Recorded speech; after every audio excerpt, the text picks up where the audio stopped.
Dipper would have fun with a pet, yes. Dipper needs a pet sidekick. Oh my gosh, that would be...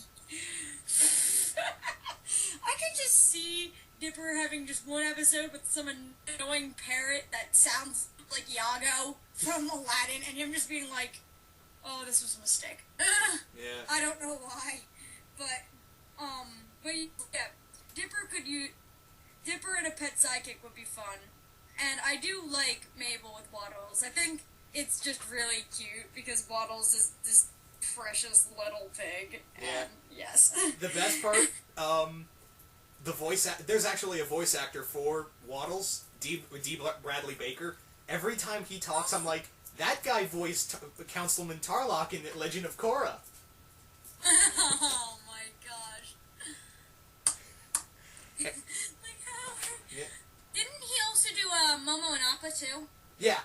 And in Green Lantern, he did Larfleeze. The Orange Lantern. Oh, the Space Golem! Yeah, Space Golem. Space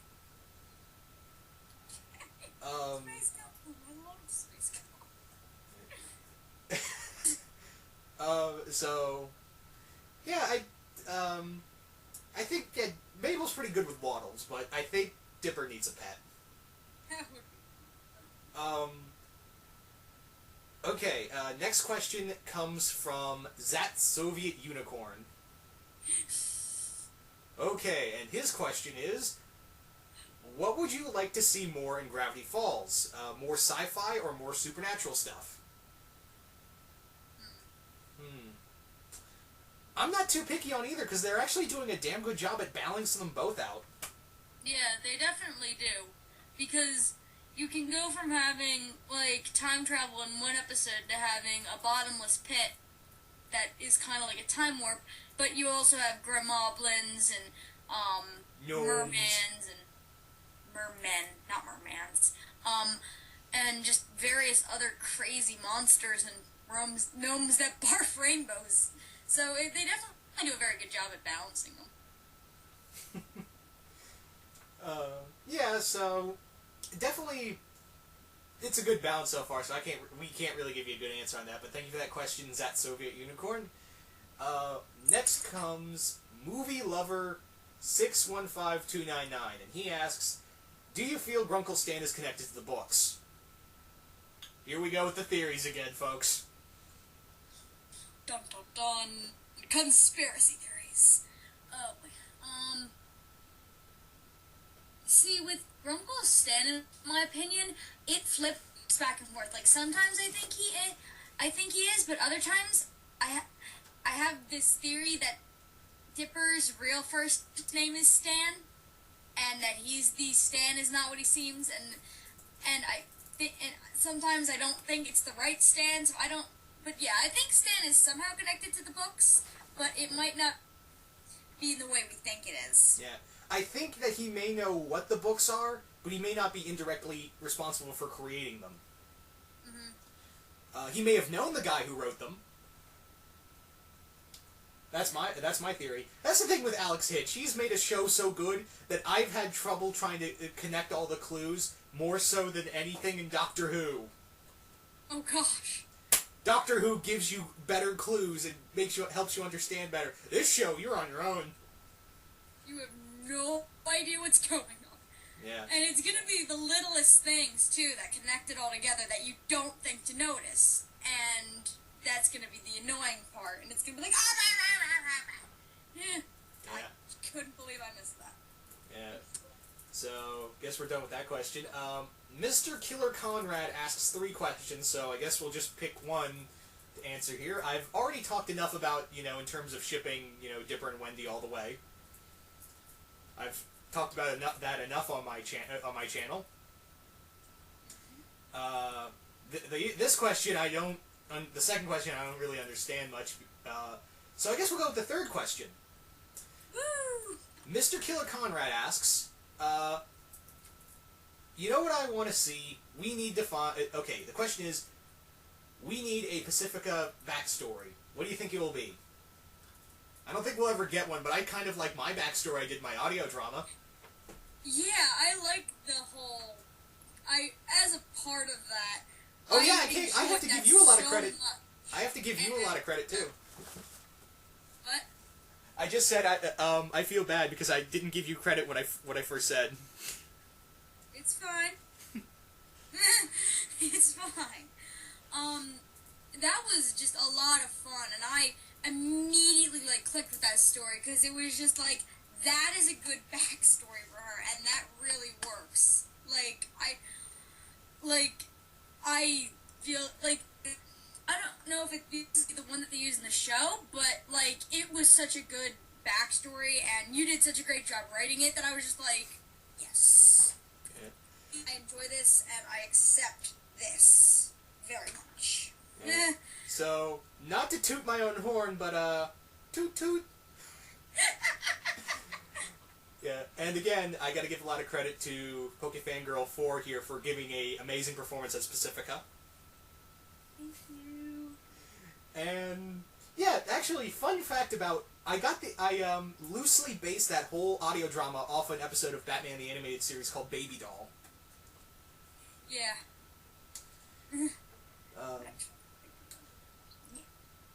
So thank you for that question, Mr. Killer Conrad. Next question comes from Felipe Jr. Aquino. I hope I'm saying that name right. I apologize if I'm butchering these names. Alright, so the question is, which is your favorite supernatural phenomenon thus far in Gravity Falls?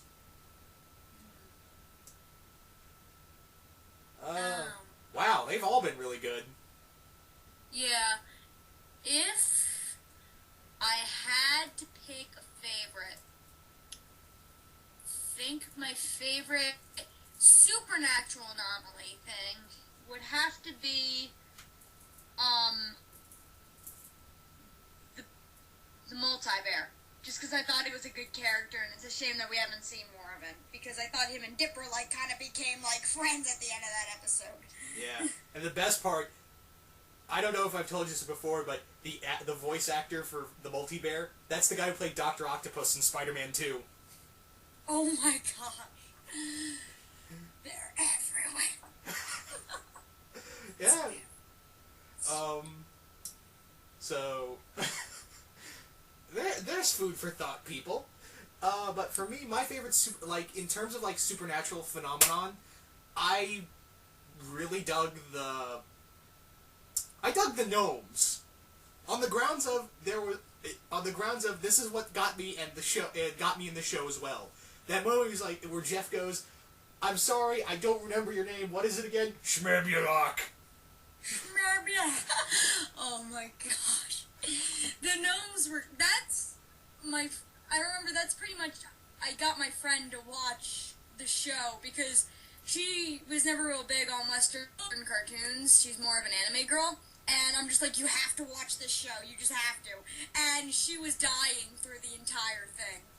And, laughing, and that was one of her favorite parts, I think, so. Yeah. So. But yeah. Yeah, but in terms of, Oh, I'm sorry. No, I was good. You're good. Go ahead. Alright.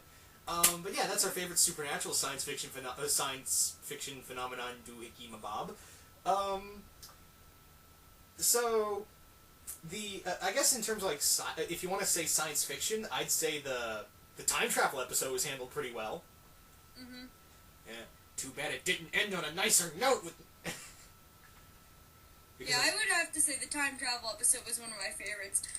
See, the reason I'm not mentioning the bottomless pit is because I don't know what to classify that as, because it seemed almost a magical thing, but then it ended up being a wormhole. Yeah. Thing. Yeah. Well, now there's this new. Well, actually, there's this new theory going on where the four of them where people are convinced there's some theories going around that wormhole didn't spit them back out where it began. It took them to an alternate universe. They just don't know it yet. I remember that was did they honestly just think? I mean, yeah, I remember that did cross my mind. Are you sure you're in the right direction? But it seems from the previews of the next episode that they are, so. Yeah. So. Yeah, but you don't know with this show, that's the problem, so. Up next is Erex12, hope I'm saying that name right, and the question is, do you think Stan was the owner of Book 3 at some time in the past? I feel he knows more than he's letting on. I think, well, we kind of covered this while he was someone saying connected to the books. Did he actually own one? I would go as far as to say yes. I think he did own, if not Book 3, I think he owned one of the books. Yeah, I think, he probably did at some point. So, yeah, I do agree with that. Yeah. So, I think he does know more than he's letting on. I mean, this guy, there's like 1,000 different secrets with this show, and I'm thinking, we're building up to something, and we've only got what? A few more episodes left till the big mystery's finally revealed? Mm-hmm. Yeah. Also, there's another question in here which I'm going to, oh, the guy took the question down. Oh, well. Well, I'll get onto that thought later. But, anywho, thank you for that question, Erex. Wolfman the Impaler asks another similar question we got, but we'll answer it anyway. This is for more free range. Wolfman the Impaler asks, who is also the guy who auditioned for Grunkle Stan, and I may actually call him back for the next audio drama I do with him. So Wolfman the Impaler, if you're still watching, yeah, you might be Grunkle Stan in the next audio drama with Gravity Falls and Doctor Who. So, anywho, besides Doctor Who, what would you like to cross over with Gravity Falls? 2 words, first and foremost. Evil Dead. Nice choice. Yeah. If not that, Ghostbusters. That would be amazing. Yeah. I'm just gonna. That's perfect. Yeah. I don't. That's a good question.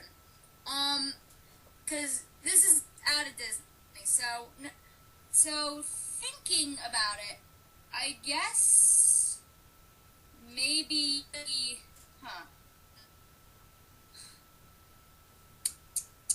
There are just so many options, but I think what I'm gonna go for is actually Transformers Prime. Oh, cool. Because I did have once I did have a thing where I just had Smokescreen becoming Mabel's guardian. Yeah. Like how Bumblebee was over Sam in the movies almost. Yeah, okay. And I just thought that was a neat idea. So probably Transformers Prime. Plus I think that would be cool. Yeah, I could see that. I did read one where it crossed over with the G1 Transformers, and each one of them got a Guardian. I mean, Dipper and Mabel both got Sunstreaker and Sideswipe. Yes. The twins.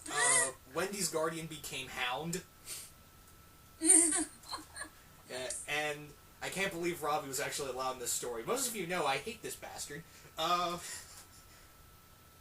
Robbie got to... Prowl became Robbie's guardian. Oh, I would feel bad for him, but I don't like him. Yeah. Who, Prowl or the other guy? Well, no. Prowl I originally didn't like, but it was animated Prowl that made him kind of grow on me. But him and G1 Prowl are, like, very different, but I learned more about G1 Prowl after I liked animated Prowl, but Robbie is the one I was talking about, because it's just like, Prowl's not gonna let you do crap. Yeah. And it was actually a running joke that whenever, because Prowl's G1 form was a police car, right? Mm-hmm. So the running gag was, Robbie would sit in the back inside of Prowl, his vehicle mode, and they're like, what'd you get arrested for this time?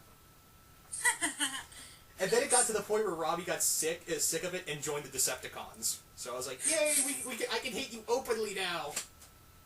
Oh my gosh. Yeah. So, in terms of like, this is also funny, going back to Ghostbusters, there's actually this fun little piece of fan art I found where it pertains to the inconveniencing, and it has that scene of Mabel possessed by the ghost, and Robbie, Wendy, and Dipper standing there, and she goes, "Are you a god?" Dipper goes, "No." And then die! And they all get shocked, and Wendy looks at him and goes, "Dipper, the next time someone asks you if you're a god, you say yes!"